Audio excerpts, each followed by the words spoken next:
بالله من شرور أنفسنا ومن سيئات أعمالنا من يهده الله فلا مضل له ومن يضلله فلا هادي له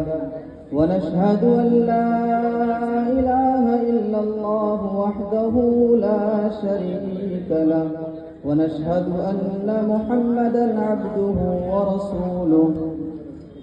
أما بعد فأعوذ بالله من الشيطان الرجيم بسم الله الرحمن الرحيم وقال الذين كفروا لرسلهم لنخرجنهم من أرضنا